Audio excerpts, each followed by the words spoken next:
प्रकार महाराज दशरथ सोच रहे हैं, पिताता तेरे ही हाथों में है कि तू हमें पुत्र देगा के पुत्री। मेरे भैया महाराज दशरथ आंगन में बैठ के सोचने लगे हैं।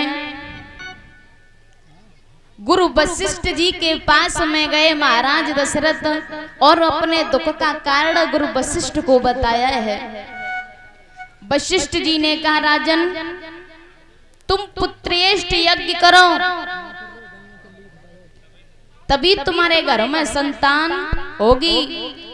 महाराज दशरथ ने वशिष्ठ जी की आज्ञा पाकर श्रृंगी ऋषि को बुलाया। बसंत ऋतु के प्रारंभ समय जानकर और राजन ने यज्ञ का सारा सामान मंगवा कर तैयार कर लिया है।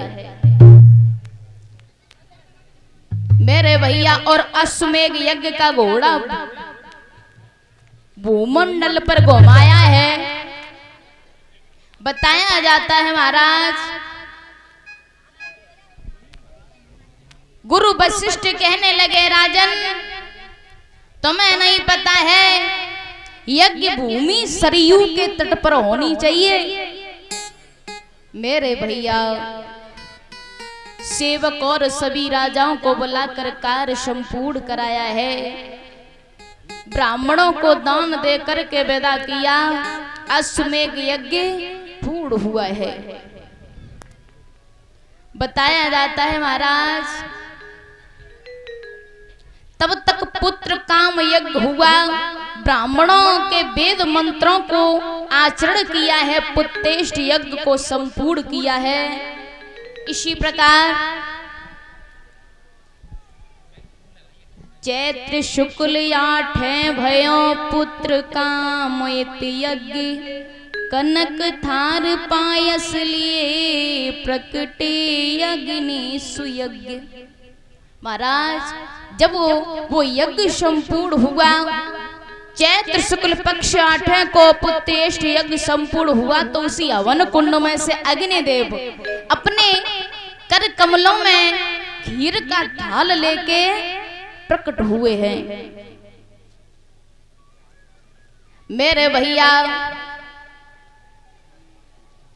प्रकट हुए तो दशरथ से बोले, लो राजन अरे ये खीर है मेरे हाथों में, ब्रह्म मुहूर्त में अपनी तीनों पटरानियों को खिला देना और तुम्हारे महलों में अवश्य पुत्र पैदा होगा। मेरे भैया ऐसा कहकर अग्निदेव तो अंतर ध्यान हो गए और ब्रह्म मुहूर्त में महाराज दशरथ ने अपनी तीनों रानियों को बुलाया है, कौशल्या, कैकेयी और सुमित्रा को, और कहा है, लो रानी ये खीर खा लो, ये खीर खा लोगी तो संतान अवश्य पैदा हो जाएगी। मेरे भैया ऐसा सोच करके चैत्र शुक्ला नवमी को प्रातः ब्रह्म मुहूर्त में रानियों को पास में बुलाकर बताया जाता है महाराज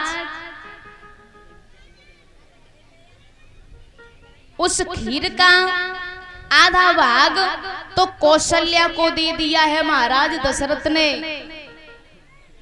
और आधे का आधा भाग सुमित्रा को दे दिया। शेष चौथे भाग के 2 टुकड़े किए हैं वो कैकेयी को दिया है, कैकेयी को दे दिया। 5वां भाग फिर से सुमित्रा को दशरथ जी ने दे दिया है। मेरे भैया बताया जाता है इस प्रकार मैया कौशल्या उस खीर को खाने बैठी तो एक चिड़िया उस कटोरी में से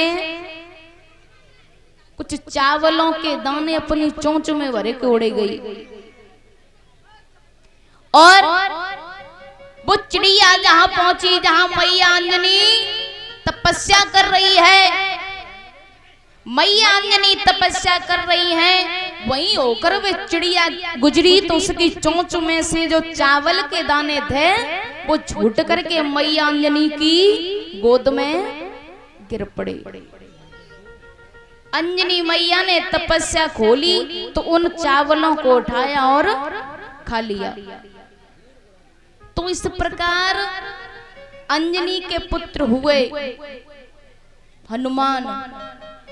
इसीलिए एक प्रश्न ये भी है कि कौशल्या मैया की कटोरी में से चिड़िया उस खीर को लेके उड़ी, अंजनी मैया ने खा लिया तो पवन पुत्र वीर हनुमान प्रकट हुए तो राम के भाई माने गए हैं।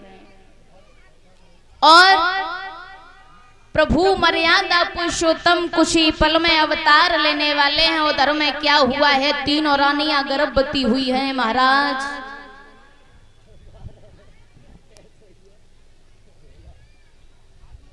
उस समय जब रानियां गर्भवती हुई तो महाराज दशरथ को अत खुशी छाने लगी है कि मेरी रानी तीनों गर्भवती हैं, तीन तीन पुत्र खेलेंगे, कितना आनंद आएगा। जिस दिन से प्रभु राम का शरीर मां कौशल्या के गर्भ में आया तब से 14 भुवनों में संपत्ति छा गई।